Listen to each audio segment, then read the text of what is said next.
Welcome and thank you for joining our webinar today, 10 Steps to Better Windows Privilege Access Management. Our guest speaker today is CISSP cybersecurity expert Derek A. Smith. You're also joined by BeyondTrust CTO Maury Haber, who will cover a few points about BeyondTrust PowerBroker for Windows solution after Derek's portion, so please stick around for that. My name is Sarah, your webinar host today. Hello, everybody. A couple housekeeping items first. A reminder that all attendee lines are muted, but we'd love to keep these interactive, so please submit your questions live through the GoToMeeting console, and if we have time left at the end, we'll jump into our live Q&A and bring those questions up.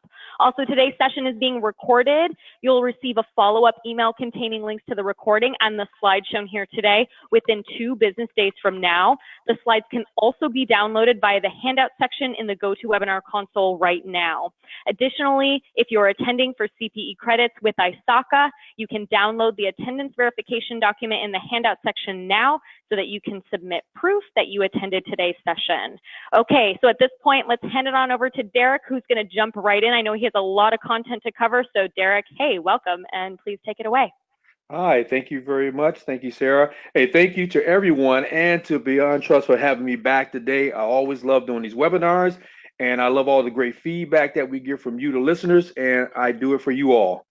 So again, I'm Derek Smith, and I'm a professor at a couple of different universities, and I love this cybersecurity stuff, and I love sharing it with you all. But let's dive into the subject today, and we're going to talk about Windows Privileged Access Management. And it feels like almost every single day. I saw some good ones out today about some airlines and stuff, but it feels like there's a new breach every day, and we hear about it every day. And by the way, I love it. And the only reason I say I love it is because it's great for people like you and I, people in the security community. It solidifies our job. So we made the right choice by choosing cybersecurity. But again, we're thankful every day that it wasn't our company that was hit, if your company hasn't already been hit. But let me ask you this: how long can we actually dodge that bullet? Nobody wants to be that next headline that I'm reading about on LinkedIn or in the news. But what can we do to make sure we aren't the ones that's going to be in the next news headline? So the common denominator with all this stuff in virtually every breach is that somehow somebody who shouldn't have access to your company's system and data sources has found a way in. The bad guys out there today are smart, and they're creative, and they're motivated, and they can use even the smallest opening in order to get into your system. So how do we defend ourselves against these relentless attacks that we find ourselves up against? So that's what I'm going to talk to you about today. I'm trying to get my slide to move there. There you go. Trying to get my slide to move there. All right. So that's what we're going to talk about today. Most of those breaches that I talk about, they occur when somebody gets the administrative credentials that come with every one of our systems, especially our Windows systems.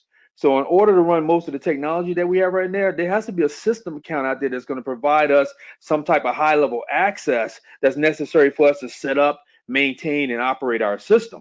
And I'm going to get to the slides in just a second, but just as kind of an introduction for you. Let me tell you this: risk is everywhere, and the risk is heightened, because a breach is more likely when those accounts, those privileged accounts that I'm going to talk about, and think about your passwords. When they're shared across multiple individuals, those people can operate with little or no oversight, and they're assigned with no thought into the user and how that user should have access and how much access is appropriate for that person. We always talk about this least privilege, what I'll talk about later. That comes into play here. Now, those bad actors out there are going to go to some extreme measures to try to get their hands on our accounts. And they're going to be phishing and, just stealing accounts and things like that. But phishing those regular user credentials, followed by a series of lateral movements and permission escalation activities and things like that, is a very common method that bad guys use. However, guess what? Mismanagement of those passwords is just as dangerous as that. A lot of breaches come from someone keeping a credential long after they need it, or simply deciding to do something bad with the permission they have. For instance, I work at the IRS right now. I worked there in 2011 as a contractor. When I came back in 2015, my old passwords from 2011 as a contractor were still active. That's not good. Someone could have got access to those, I not knowing they could have used those. So first of all, let's start off with level setting on what is privileged access management in the first place. So in this particular presentation, I'm going to talk about the best practices you can use for Windows Privileged Access Management. When I talk about privileged access management, I'm talking about the creation and enforcement of controls over certain users, over systems, and over accounts that has what we call elevated privileges or elevated entitlements. That means these are the admin or the root accounts. Those are the application accounts that we have, things that's going to control the different servers and systems in your organization. So while the creation of those particular accounts is going to be governed by us or our organization or the company, the use of those accounts are far too often shared across a lot of different people, multiple individuals within your company. And those are commonly referred to what we say as a shared account. Now, a lot of the breaches that we run across are due to compromising those privileged accounts. So we get some type of external hacker or bad guy or even an insider threat. They're going to seek to exploit those shared and privileged accounts that we have, and then they're going to try to escalate their privileges, and then they're going to have what we call the keys to the kingdom. So privileged access management technologies, which I would talk about later on, focus on providing some type of granular authorization or control of those users and systems accounts that we have. And also what's even more important or just as important is auditing those accounts and is auditing those accounts and also recording what's happening in those accounts, attempts to access those accounts and things like vaulting and rotating the privileged account credentials and things like that. So we're going to look at that as we go on today. Now, what are privileged accounts? There's a bunch of them out there, but we're focusing on Windows right now. And those Windows privileged accounts include things like your admin accounts, your Active Directory service accounts, your domain admin accounts, and things like that. Those privileged accounts and those groups in Active Directory are the accounts that have a lot of the powerful rights and privileges and permissions that I'm talking about that's granted to people to allow them to be able to perform their day-to-day activities, especially in Active Directory or on domain joint systems that you have in a Windows environment. So the Windows admin accounts are going to be, of course, high value. They're going to be highly targeted by the bad guys, by the outsiders, right? And it's going to give rise also to insider threats and advanced persistent threats. And those insider threats may not be intentional, but they're going to happen. Okay? And additionally, regulations come into play. So there's regulatory frameworks that's going to require you to do auditing and to have access to sensitive information and how those privileges are being used within your organization.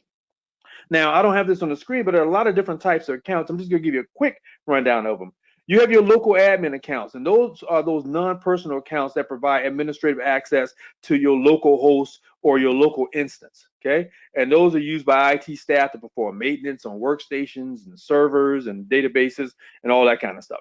But the thing is that they have the same password often across the entire platform, and therefore, if somebody gets access to that, they're going to have access to thousands of hosts that you might be sharing your system.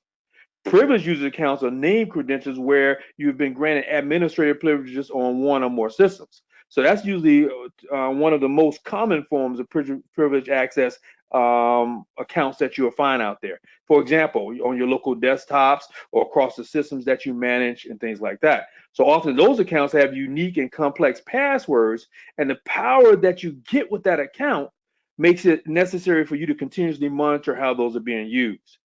And I won't go into all of them, but you have your domain administrative accounts. Those are privileged administrative access across all workstations and servers in the domain. You even have emergency accounts, and I did a whole program for Beyond Trust on this, but we call those break glass accounts because just like in an emergency, you break the glass when you need these accounts to provide unprivileged users administrative access to secure systems in case of an emergency. And you have your service accounts or your local domain accounts that's used by application to interact with your operating system. And it goes on and on. Active Directory accounts, your application accounts, and on and on.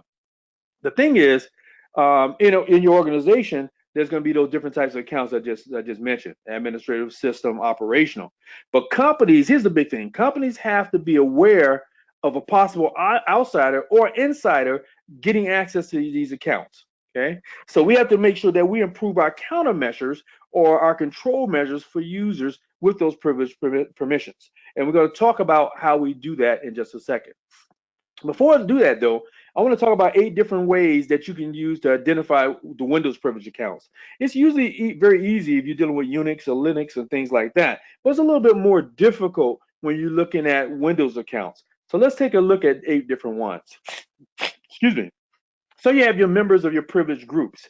So when you have Active Directory, it has built-in privilege groups that we use. And these groups are things like your administrators, your domain admins, your enterprise admins, and on and on. And you want to be able to look at these and see who's using your accounts. I'm going to show you an example in just a second. But a few of the built-in privilege groups that might be located in the built-in container inside this are in the user's container. I'll show you what that looks like.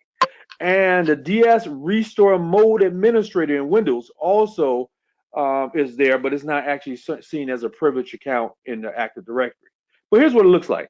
You look here, it says privilege using an administrator group. If you see here, you have the administrative group and you have administrator, domain admins, enterprise admins, and things, people like that who makes up your administrator groups. So this is one place where you can go see who has those type of privileges. The second place is your privileges to administrative organizational units. So we have permissions in a parent organizational unit that's spread down to what we call child organizational units and user groups and other objects. And you see it in front of you. But if a user has been provided control or full control in an organizational unit, that person also have privileges as an administrator. Here's an example I have for you. So if a user is given full control, or what we call users, which is a default organization unit in Windows, then that person is going to have more privileges than just the domain administrator. Now, guess what? If you didn't configure this thing correctly and everybody has full control on the root built in, it means that every user in your IT infrastructure has domain administrator privileges. So if I get access to any one of those people's account, I have access to your entire system. Here's what that looks like. Okay.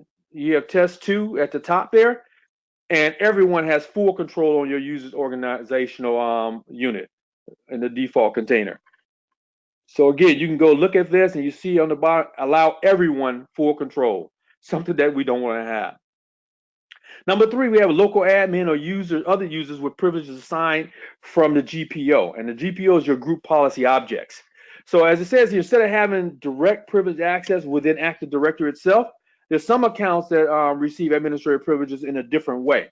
So if a user has access to the local administrator account of the domain controller, then that user has rights equivalent to the domain administrator. Okay.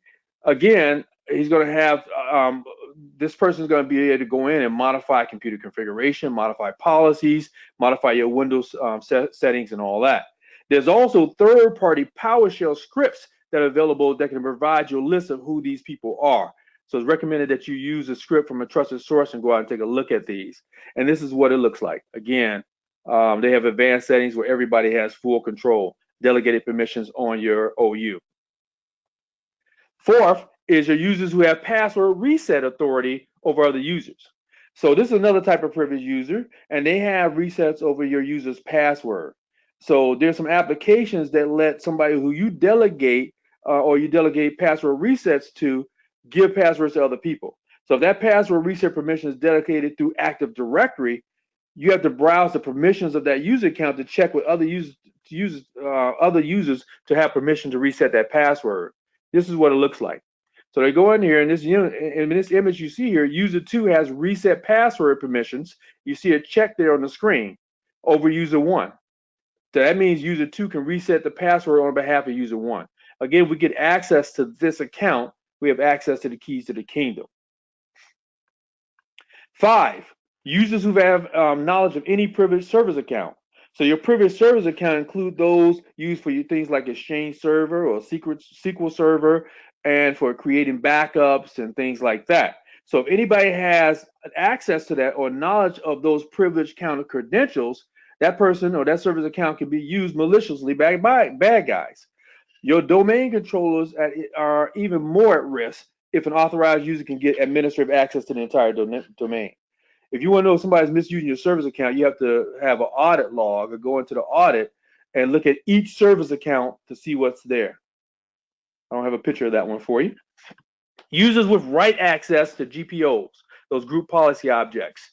So specific group policy can be created for any computer that's in your network. Okay. And usually they say that's only crucial only for domain controllers and for those computers that host server applications. But if a user has privileges to write to those GPOs, then that user account is also a privileged user. And again, I give you these so you can recognize who those privileged users are and how they operate. You see in my example here, user one has edit settings. Edit settings, delete, modify, and security rights. And user two has edit setting rights.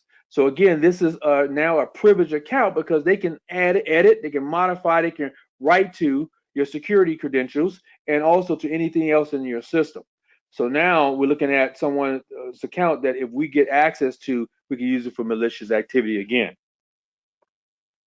Next is users who have access to Active Directory management applications. So a lot of people use third-party Active Directory management solutions in their organization or in their enterprise. It's going to help them simplify the management tasks they have when using Active Directory. Because often you have thousands of machines, you have lots of tasks that you're concerned about. So depending on the level of delegation that we give to these accounts, gaining control over that account like this is just as good as being the domain admin. I can do anything I want inside the account. Again, if you want to see who has access to these, you're going to have to look at some type of application that's going to allow you to look at your network, identify all the service or proxy accounts in there with privileged access. Now, this is something that you have to do manually unless you have some type of system, some type of PAM system that's going to allow you to do this or whatever system you're talking about. Okay. Now, as far as misuse of the Active Directory management solution itself, you're going to have to ensure that it has a built-in audit trail. And then more important than that, you have to go back and check that audit trail to make sure that you're checking out the things that's going on. All right. And then last one, users who have admin level access to their virtual machines or your virtual infrastructure.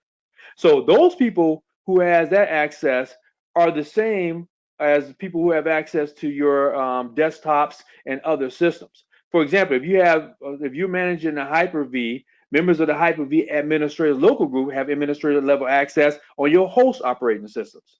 Okay, you have to identify which accounts have that access, and then keep your eye on those, monitor those also. Look for privileged access in that virtual environment as well as your regular operating environment. So those are some of the ways that you can find or locate Windows privileges or privileged accounts within Windows. Here's the thing, knowing who your privileged users are and knowing what they're doing inside your environment is the first step towards securing your company network. All right, especially with Active Directory. There's a lot of accounts that you may not be aware of that has rights, permissions, and things like that, delegations, and you need to be able to know where they are, first of all, in order to mitigate abuse of the privileges that's on them. All right, now let's look at some of the challenges that we have with Windows accounts and how we can deal with some of those challenges. All right, so again, Microsoft Windows privilege accounts, including those admins account, directory accounts, and all that, are attractive to the bad guys. And what are the bad guys looking for? I told you that it only takes a small little thing for them to get in, find out what your accounts are, or get access to an account, and then escalate those privileges. Now, the thing with those privileged accounts, as you see in the diagram I have here, they're difficult to manage. They exist all throughout your organization, your servers, your databases, everywhere. And not only are they out there everywhere, but a lot of people inside and out the organization need access to them. You got to have them to do your job. You cannot get rid of these accounts. They have to be here in order for you to be able to get your job done. So therefore, it's always something that's going to have to be managed, something you have to keep your eyes on in order to make sure that everything is being taken care of, everything is working correctly, and you know who's in your environment. Here's another big challenge, no individual accountability. Because these are often shared accounts and several individuals are operating with this account, it's impossible for you to actually lay out or narrow down who's accessed them and what they access and when they accessed it and what they did with that access. So now who are you going to hold accountable for any actions that's happened when you're inside your environment? And the last thing, of course, you know that these accounts are very powerful. So if they're in the hands of the wrong person, even just in those that don't know what they're doing, if it's a script kiddie or whatever, just even if it's a mistake within the organization, They can cause some irreparable damage. They can bring your systems down, whatever it may be. So these are some of the challenges that we have. But wait, there's more. Like you didn't already have enough. All right, three primary challenges we face are these. Your privileged accounts have the permissions and entitlements that if you get them in the wrong hand, they allow you to have access to still sensitive data, of course. And we struggle to control that access because, passwords are passed around. And it's funny, everybody on this call, I'm sure, here every day, don't share passwords. Don't share passwords. But every day, and I'm going to show you in just a little while, every day people are sharing passwords. People are letting their passwords get compromised. And every day we read about a new event that has occurred in the news or wherever it may be. Number two, privileged accounts are often over-granted entitlements to perform key activities like configure, operate, maintain the underlying system. So if you remove or block access to those accounts, you're going to have a problem, right? You got to have these accounts like I told you before. Some best practices are now talking about separating these accounts into more granular sets of capabilities and separating these out so people can do only certain things when they get access to those accounts. Third thing, to validate the effectiveness and worth of restraining access, a lot of organizations need to first discover what the heck they have, what's in their environment, and then implement a solution that's going to help audit those, secure those, and make sure you're in compliance. When I was at the Army Research Laboratory, I had 95 subscribers. I was what's called the Computer Network Defense Service Provider. And in there, I had 95 clients. And one of the jobs I had to do was go out, and this was during wartime, had to go out and find where all their accounts were, their servers, all the pieces of equipment were.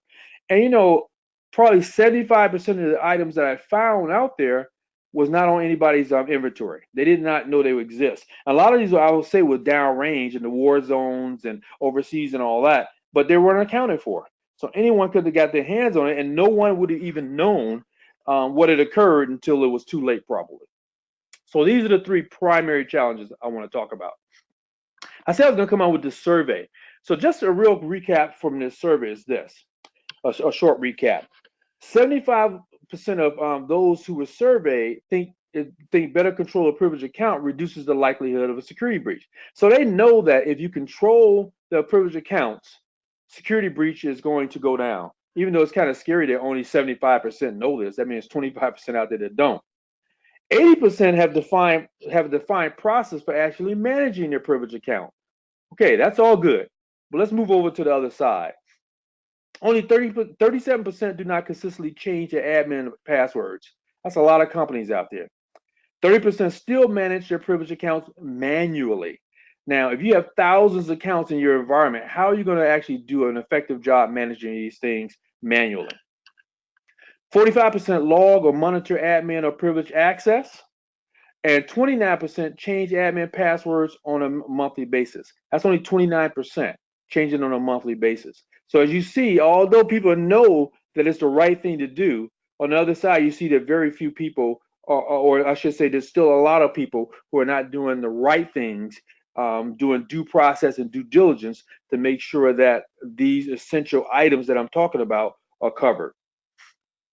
So let's look at the importance of managing those privileged access accounts in the Windows environment specifically.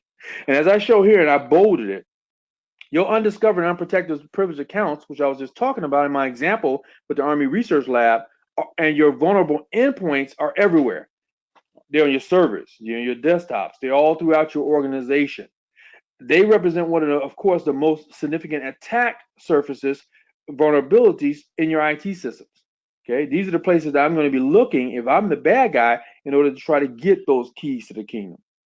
Your privileged user accounts have unrestricted access to everything, your servers, your applications, everything. And they also have the permissions to add, remove, manage user profiles in your account.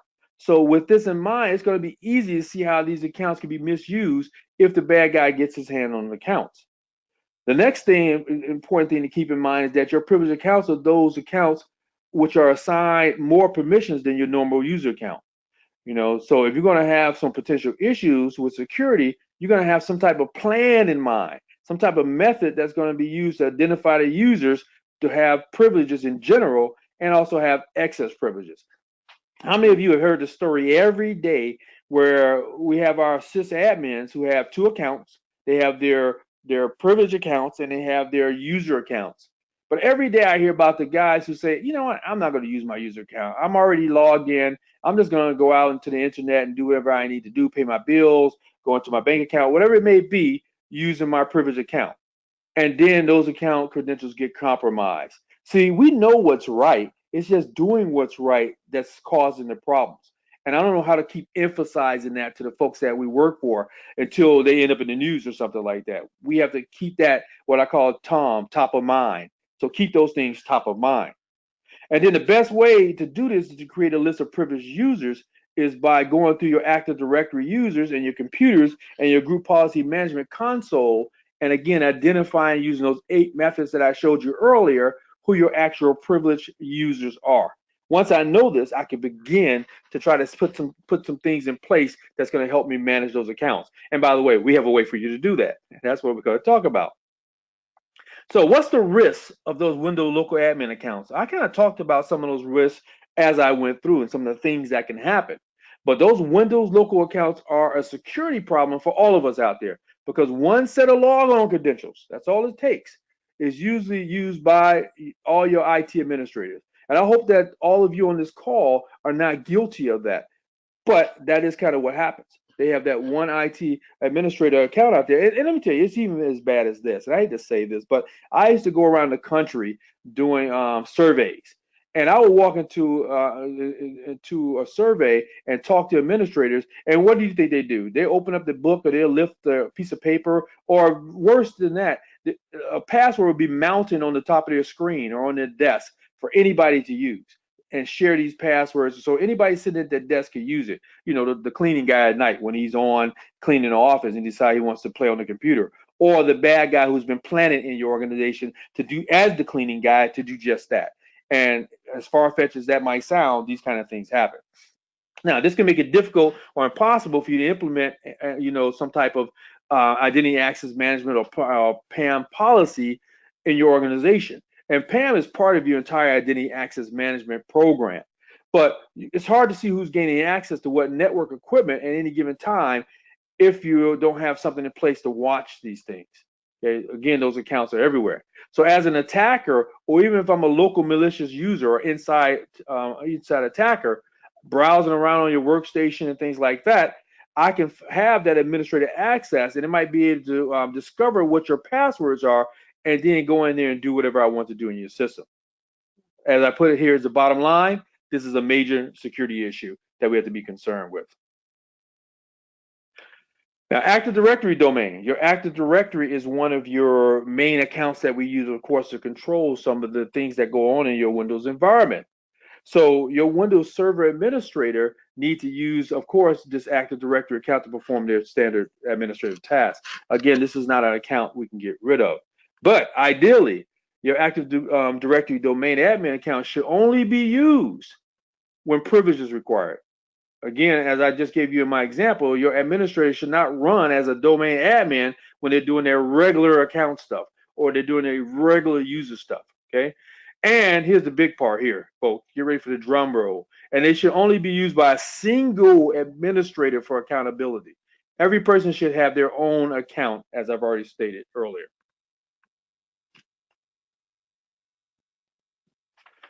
All right, here's some more. Also, those accounts are highly susceptible to something called pass the hash attack. I'm going to tell you about some other attacks in just a minute. But with the pass the hash attack, because they're vulnerable because these passwords are not changed frequently. And I'm not going to get into hashing and all that. I'll give you a little quick spill of what it is. But what it does, it gives attackers domain admin access all across your network. So here's what it is. This is where an attacker captures and uses the plain text hash of your user password instead of their plain text password. So what it does is it allows that attacker to impersonate whoever that last person was or who that hash belonged to. And oftentimes that's a privileged account. So this type of attack can affect any one of your networks using Windows machine. So if you have 10,000 Windows machines, I can use the pass the hash attack to get access to all 10,000 of those machines. So for me, the attacker, the advantage of getting that hash instead of that passwords is that it can be done without actually using a brute force attack. I don't have to go in and break into your system and figure out your password. I can just capture the hash and then reuse that hash, okay? brute force attack takes a long time to do. Pass a hash attack does not. So to protect those accounts, privilege management is very important, of course. And access should be controlled. Again, it should be audited. Passwords have to be changed frequently. Prevent pass the hash attacks and other attacks like it. And I'll cover some of those attacks, as I said, in just a few minutes for you to see that. Now, how are the attackers compromising your Windows privilege accounts? Well, there's a lot of different ways, and this list that I'm about to give you, or these pointers that I'm about to give you, are not is not an exhaustive list. But these are some of the things they're doing. So in a lot of cases, as I said, it's your credentials, and your credentials are being stolen. So basically, your user credentials are stolen, being using some type of phishing campaign. I call up, I tell you whatever. Let me tell you, years ago when I was in the military, my job was to do nothing but phishing attacks. It was called operational security surveys, so we call them OPSEC surveys. And my job was to fool you into turning over your credentials so I could break into your computer or your facility or your building or whatever. And that included dumpster diving and fake telephone calls and pretending that I was Maury, the VPO of Beyond Trust or whatever that whoever that may be.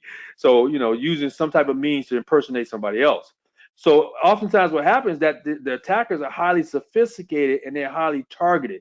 They know who they want to go after or what they want to do. As a matter of fact, I have one more story I have to share with you. I was recently doing an operational survey, and I was in the building trying to look for information. And in the basement, hanging on the wall, was a company phone book, and it had hundreds. I won't tell you which government organization this was, but it had hundreds of phone numbers, offices, email addresses, and all that right in the phone book. And this was a Saturday, and I was in with three other guys, and anybody could have entered the building just the way we entered the building. So what can I do with that, you say? Well, I have a phone, I have a name of a person I can impersonate, or I have the name of a person that I can call up to gather information from, and I can use the other name in the book to say, hey, this is Derek Smith, I'm from whatever department, and I need this information. And they know this person exists because it's in the phone book. I had email addresses that I can target. That was one of the worst compromises I had seen, having this thing hang. There was a phone in the hall, and it was a string, and the phone book was attached to the string. And I'm like, are you kidding me? In 2018, people are still doing this. But anyway, that's the kind of thing. So we use individual users are selected, like I would do with this phone book, and then I start a campaign. I'm gonna develop that campaign around fooling you to give me information that I need, or even visiting, like I have here, a malicious website, or downloading malware, or whatever it may be, in order for me to get your credentials of your information. This is information about the target is then obtained via social media networks, or this is another way. Facebook, Twitter, LinkedIn. I can tell you so much about yourself, and I can probably guess your password because it's probably your dog's rover name, or your kid's birthday, or your favorite place that you have your vacation home, or whatever it may be. But think about the reconnaissance and the intelligence I can gather just from your Facebook, Twitter, and LinkedIn accounts. Why do I know this? Because I've done it. I've actually done it and used these type of techniques. So their contacts are identified. I can do a phishing email to send out to your colleagues and things like that. And then I can get this information I need in order to formulate the attack that I want to formulate. And then a sophisticated attack, again, is not necessary most times. I can just call you up on the phone and I can get the information. So that's how I'm going to compromise your system, usually through some type of social engineering type scam. Now, let's get to the meat, everybody. This is drum roll. This is what we've been waiting for. How does PAM make Windows more secure? There's a lot of things out there, a lot of things you can do. Okay, but here's the thing. I want to talk about how PAM does it because I read recently that more than 60% of all Microsoft vulnerabilities could be mitigated by removing or better controlling admin rights, and PAM can help you do that. So how can they do that? What problems can we solve with PAM? First of all, I can protect against the hacking of your privileged accounts. Doing this is a difficult process, especially as you do it if you do it manually. And I showed you that 35% of companies still make this a manual process. Now, as you know, it's not possible to eliminate all those privileged accounts, as I spoke about. We need this to make business happen. But since those accounts cannot be eliminated, we have to make every effort we have to try to make it more secure. And as it says here, unfortunately, the management of privileged accounts is complicated and it's even difficult to automate unless you have some type of PAM system to do that. Look at a different survey that I captured here.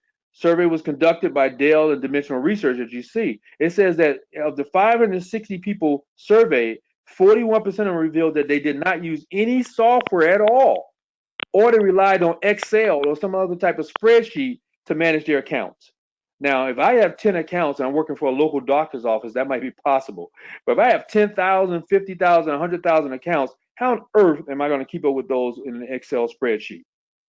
It also said that fewer than half of those respondents did not log or monitor their privileged account access. 23% did not have a defined process or defined account management process. 28% did not have a defined process for changing their default passwords. It was all willy-nilly pretty much when they brought new equipment in. And passwords also found not to be changed frequently, as we already know. Only a quarter of those organizations changed them. Now, I didn't make these numbers up, everybody. This is in this survey that was done. So here's the concerns here. I told you I was going to talk about some of the other ways that we're compromised. We're looking at things like vulnerabilities that we already have out there, especially, I hope nobody from Windows is on this call, but Windows vulnerabilities, right? We're always letting out patches or putting out patches to fix them. We have unauthorized privilege escalations going on. We have the pass the hash that I spoke about, and something related is pass the ticket. We have the spear phishing that I gave you an example going on. We have Kerberos compromises and a lot of other attacks that we can use to compromise Windows, especially Windows. You know, Linux, they always say, is a little bit more secure than Windows. So we have to go the extra mile to try to deal with the vulnerabilities here. So as I say here, it's not easy for, it's too easy for attackers to actually get your domain admin account credentials in a Windows environment. All right. It's too hard to discover all these attacks before they happen or while they're happening. A lot of times we discover these things after the fact.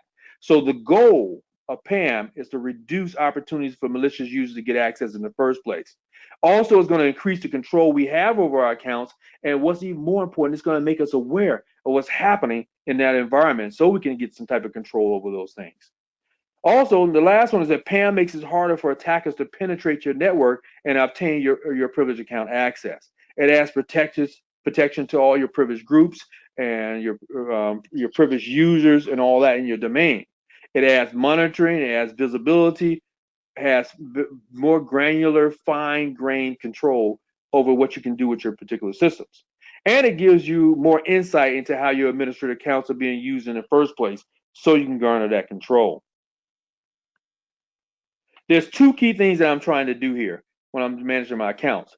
I'm trying to lock down my Windows applications and my endpoints. And the second thing is I'm trying to stop endpoints from being exploited in the first place with malware and ransomware and all that. As a matter of fact, I commented today on a website or a post on LinkedIn. It said that $8 billion is spent every year in ransomware attacks. I had no idea that it was that much money. And guess what? Those are just the ones that's being reported. That's a lot more going on than just that out there. $8 billion. And here's one for you. This is going to secure all our jobs. $600 billion is lost every year. So the little money that you pay me to secure your environment, that's just a drop in the bucket. Okay. But anyway, these are the two key goals that I have in mind when I'm talking about how to secure my Windows environment. Now, here's what you all have been waiting for. I said I was going to give you 10 steps to better to improve your Windows environment and your Windows privilege access. And I'm going to go through each one of these briefly. Step one is that you need to make a list of all the Windows privilege accounts. I gave you an example at Army Research Laboratory where I had to do an inventory of all the accounts we had downfield in the war zone, and I was able to do that from right here in Maryland at the Army Research Center. But here's the thing: for you to be able to ensure accountability for all those privileged accounts you have in your organization, you need to inventory them, especially if you have what's called a dynamic environment. So to accurately list those accounts, you might have to use some type of auto discovery feature that might be provided in a lot of the different PAM solutions. Your list should contain detailed information about who owns the privileged accounts, what their roles are, and this is going to help you also determine if they have more access or more privileges than they need. Okay, this is going to allow you to monitor who's responsible for your particular accounts or for any particular account, and then prevent unauthorized access for those employees that don't work in the company like I did. When I told you I left, Booz Allen was the company, I left Booz Allen, and my account was still open 4 years later when I came back. Number two is don't share passwords for shared accounts. All right. So of course we always talk about that. That's obvious. I said it 100 times. Don't share accounts. But some of the administrators out there insist that sharing that shared account password among approved users can't lead to negative consequences. But guess what? Mistakes happen. It can. Okay, and this approach makes proper personal accountability impossible. So even if you are an approved user and you share an account, and there's 10 of us administrators sharing this account, how am I going to know who used that account? Now, let me give you another quick example. I teach at a university, and last week, one of my students told me he was involved in a real investigation that's going on right now. A guy went on vacation, and he had to step in for this guy, so he had the admin rights, the password to get into the account. Well, he walked away from his computer, and another employee sat down at the computer, and he used the password to do some things on the computer, and it's still not clear on what all he did. The crux of the case was this, though. He had unauthorized access to the account, and he used the account for whatever he used it for. Now, my argument to my student was that you were at fault also because you walked away from your computer and didn't lock it down. But they weren't using that against him, and that's another story. The point is, we don't need to share those accounts because again, I don't know if it was him that did something or the person that sat down or whatever. They had to do an investigation to determine what that was. Also, if you have regulatory compliance requirements, it's going to help you keep that accountability for that as well. It increases the probability of if you share those accounts of revealing passwords to other people. There's just too many people with that account out there. To avoid doing that, you might want to use again PAM, but also consider implementing maybe some single sign-on authentication out there. Even it has its problems. All right, step three is use a few privileged accounts. Use as few privileged accounts as possible. Okay, to reduce the risk of data theft, minimize the number of accounts with privileged access, or even better yet, eliminate all the accounts with privileged access or full privileges as possible if you don't need them. Okay. Number four, minimize the number of rights for each one of those privileged accounts. So if you want to better protect your data from disclosure and you want to ensure the proper super user privilege management, you need to make sure that you set up some minimum rights that you need for specific users out there so that they can perform their obligations and things like that. So I want you to go out and establish some type of well-controlled use of those privileged accounts. Pam, again, will help you with that. Every one of those accounts should have a minimum privilege that's necessary for you just to do that job and really not to do anything else. Or better yet, how about just to do specific tasks? If I give you an admin right and you're an admin administrator, I don't, again, it's least privilege. Do I need to give you full administrator rights? Probably not. I can just give you the rights you need to do your particular job on that particular day. So that means that if a specific account is assigned for application administration, then it shouldn't have system permissions beyond the scope of you configuring or starting up that application that you need to use it for. Okay. Step number five is manage passwords properly. So if you want to reduce the risk of compromising those privileged accounts, of course you want to manage the passwords that go along with it. All the regular things you know as security guys or security ladies. Make sure it's complex. Make sure it's unique. Make sure it's changed on a regular basis. And here's the big thing: never share. Okay, it's going to ensure that you have better protection for all that sensitive data that you're responsible for, and it's going to keep it out of reach of those ordinary user accounts for people who don't need that privileged access. Number six is separate your privileges from your for specific tasks. And I kind of touched on that a little while ago, but you need to split up privileges that's necessary to accomplish those specific tasks among the various administrators, as I spoke about. That's going to allow you to ensure that those admins won't have some type of conflicting privileges also. So since your super user admin privileges provide users with full access to the data and all the operations, dividing those privileges is going to reduce risk if your users, those users with that privileged access, ever have to perform or ever end up performing some type of malicious action. I can narrow it down to this is what was done. It happened in this particular environment, did this particular thing. Guess who? Guess what? Only Derek has access to do that type of thing, unless somebody stole his credentials, of course. We're almost there, but number seven is practice privilege elevation instead of assigning super user privileges. I can't even read my own stuff here, but those administrators usually going to have to utilize some type of personal account that doesn't have privilege permissions to accomplish their ordinary tasks, like when they're surfing the internet or working with their emails and all that.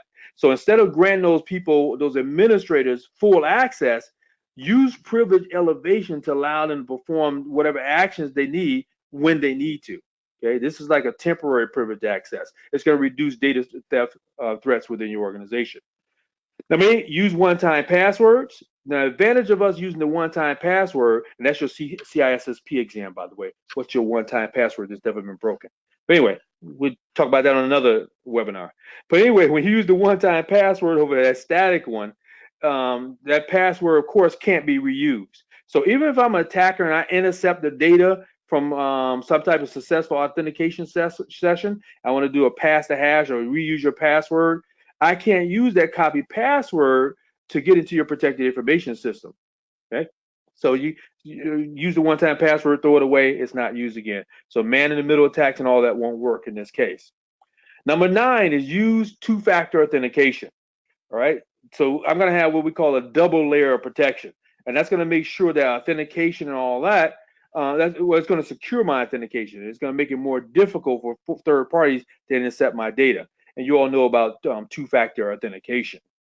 All right, and the last one is record privileged user sessions, of course. So if I have proper privileged access management system, it's not going to be enough for me to make sure that ensuring a high level of security for my systems alone. What I'm going to have to do is be able to timely detect activities and investigate malicious activities when I see them. So how can I do this? By recording those sessions. Again, at the Army Research Lab, I would collect an hour's worth of data, and I have 10 minutes to look over that data. Sometimes I would want to go back and look more thoroughly at what I had. So these are the 10 best practices or 10 steps I would tell you to put in place today in order to try to secure your Windows environment a little bit more. Now what I'm going to do is bring my partner on, and he's going to tell you about Beyond Trust solution to this particular problem.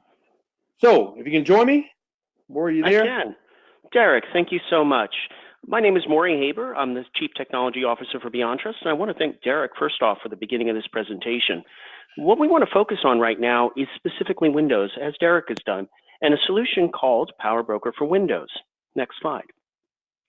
But before we jump in, let's talk about some of those challenges that Derek has outlined with administrative accounts on Windows. We know we have too many of them.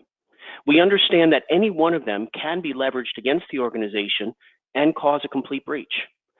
Once one of those is compromised, lateral movement is pretty easy unless things are being monitored or blocked, and those threat actors can get to the crown jewels within our organization. We understand the risks, the compliancy costs, everything that has to be applied from FedRAMP to PCI to HIPAA to prevent that type of data breach. And as Derek indicated, there was just another one this morning affecting a major airline. We all are aware of privileged abuse and how when we start taking away privileges, it can affect user productivity. So how do you deal with removing admin rights without obstructing productivity? Especially because if you are an administrator or if you're an end user that has an application that requires admin rights, taking those credentials away or scoping that account down tends to break their usage. Next slide, please. So what we want to think about is first that challenge in terms of the attack chain. On the left is a couple of chess pieces with perimeter exploitation all the way through lateral movements and exfiltration. Don't think of this as a traditional attack chain. Think of this in terms of the chess pieces themselves. If you play chess, pawns are disposable, but they're absolutely necessary to get through the perimeter, much like Derek's examples of a phishing attack. You want to somehow, with the pawn and with other pieces, corner that king. Make it so he can't move. Get him to checkmate, to either denial of service, reveal information, extract data, etc.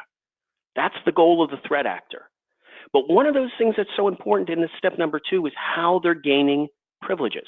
And there's down to 2 techniques only. A vulnerability exploit combination that raises privileges through privilege escalation, or the stealing of credentials, which Derek has covered at length and in depth in this presentation. So what we want to do is follow his recommendations and remove admin rights wherever possible. But you can't do that unless you don't inventory. You can't do that unless you say, look, these people don't need it anymore. These service accounts do need it. These people do not. Let's think about it from the human identity perspective. They just don't. So once we inventory, we find out who has admin rights. How do we remove them? Next slide, please. That takes us to PowerBroker for Windows. PowerBroker for Windows is a local client that gets installed on a Windows system, and it's designed to reduce the attack surface by eliminating admin rights. The end user logs in as a standard user, basic privileges. He monitors privileged activity, and if an application needs admin rights based on a set of policies or rules that can be hosted in Active Directory, through our Management Console Beyond Insight, or even through McAfee EPO, those applications are automatically elevated. This is patented technology. This isn't assigning a run as or using an impersonation account. We actually change the security token for the application running to run in a higher elevation, and if required, provide justification, a prompt, a dialogue where you have to say why you're running this program. Therefore, you can monitor the activity, you can run the program as an administrator without the user ever having administrative accounts or credentials, and look for suspicious behavior. Techniques like pass the hash don't work. The token in memory is only valid for the local system. It can't be scraped. There's nothing there for them to steal. So you handle the challenges by, one, getting rid of all of your desktop and even in some cases, server admins, preventing the breach because there's nothing for them to steal, automating compliance because you're going to record and document whenever privileged activity occurs, and as Derek indicated, there's a high percentage of malware and threats that just get solved, period, by being a standard user. Next slide, please. So as we think about those recommendations that Derek made, we end up having these pieces of security layers, from fine-grained controls to session monitoring, to monitoring user behavior, to seeing even when file integrity occurs. Derek, from your experience, what would you say is the number one benefit, maybe even not on this list, that organizations get when they start removing admin rights from the desktop? Well, first of all, I would say control. The main thing is control and knowing that no one can even get access to this stuff in the first place because they can't even log in. If they're not there, if the account's not there, they can't be misused. That's an interesting perspective. One of the things that we find is that the help desk actually has a lower amount of calls because as a non-admin, you can't make changes that you might have to call the help desk to correct, or software or malware that's interrupting the system's activities that are undetected don't require a help desk call. Are there any other benefits like that to reducing admin rights that you're aware of? Well, I guess that's a good point you make. I mean, again, as I said, if you can't get to them, you can't abuse them. If I have control over them, they can't be abused. As we said, the number one cause, or 60% of the problems, are losing those passwords and people getting those admin rights and taking them out of the hands of a lot of different people having them and having that control. And this gives you that control. I think that's key. It's the control. It's bringing it back to the organization because people forget that those assets are corporate assets. And there is no reason for you to be an admin if you don't need to. So the programs that need it, PowerBroker for Windows can basically solve that problem, whether that's adding a printer or changing a system clock. You don't need to be an admin. And the control that Derek's highlighting, it gets returned to the organization itself so that they can handle compliance, they can adhere to security best practices, and potentially minimize a breach or stop one. Next slide, please. So for all of you that are not familiar with BeyondTrust, we do this in the PowerBroker Privileged Access Management Platform. It's called Beyond Insight. It not only contains in the middle the endpoint privilege management solutions for Windows, but there's also a Mac component as well. And this can run on servers or desktops, which brings us all the way to the right side in terms of server privilege management. That can run on Unix and Linux and does the same thing.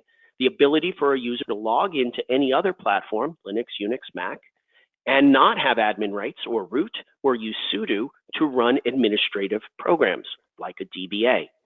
All the way on the left, we're complemented by enterprise password security. This is the automatic onboarding, rotation, check-in, check-out, and session recording of all privileged sessions. So to Derek's best recommendations, you need to rotate passwords automatically. Doing it manually is difficult at best. Finding default credentials is near impossible sometimes.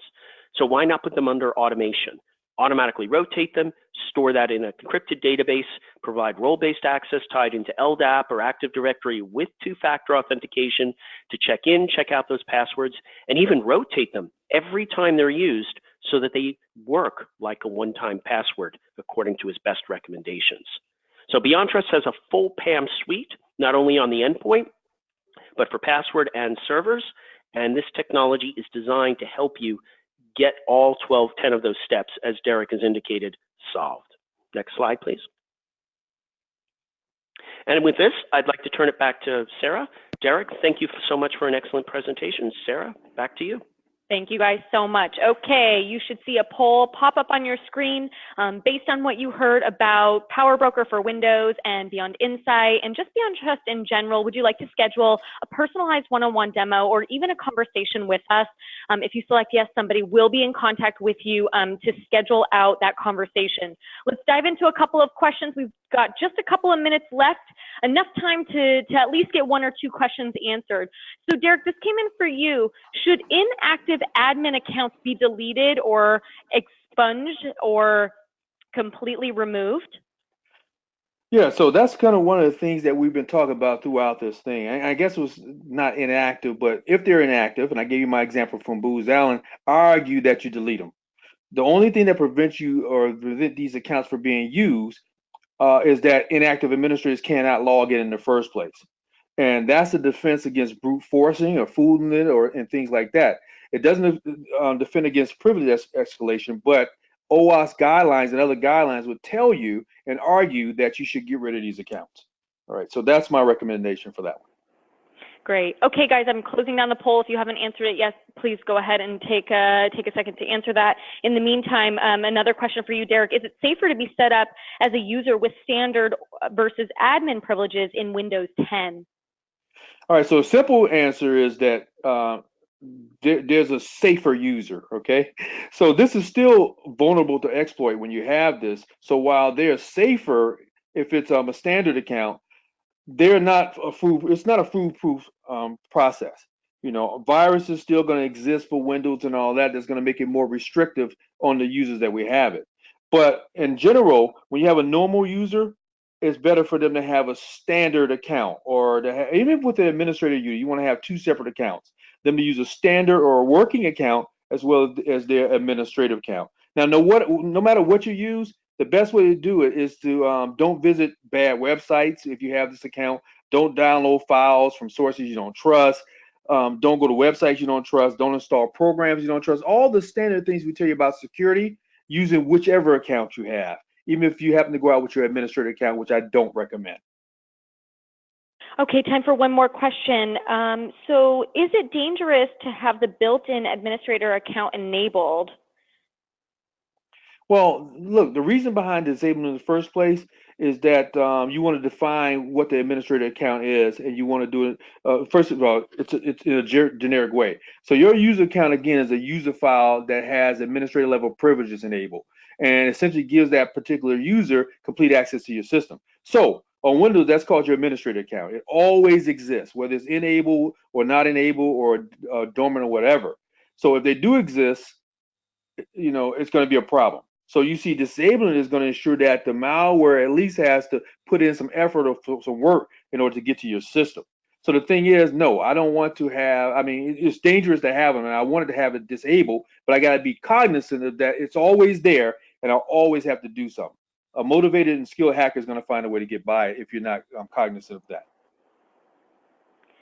Okay, folks, it is time to wrap up. Thank you, Derek. Really appreciate it. You zoomed through those slides, a lot of content to cover. And just a reminder for everybody, if you want to refer back to the slides or watch the recording, it will be available to you in about 1 to 2 business days, and it will be emailed directly to your inbox. So be on the lookout for that follow-up. Thank you, Mr. Derek Smith and Mr. Maury Haber. You guys are awesome. Thanks for being here today. And to all who attended live, have a wonderful rest of your day, you guys. Take care. Thank you all. Watch the video. Happy Labor Day. Happy Labor Day. Bye-bye. Bye, guys.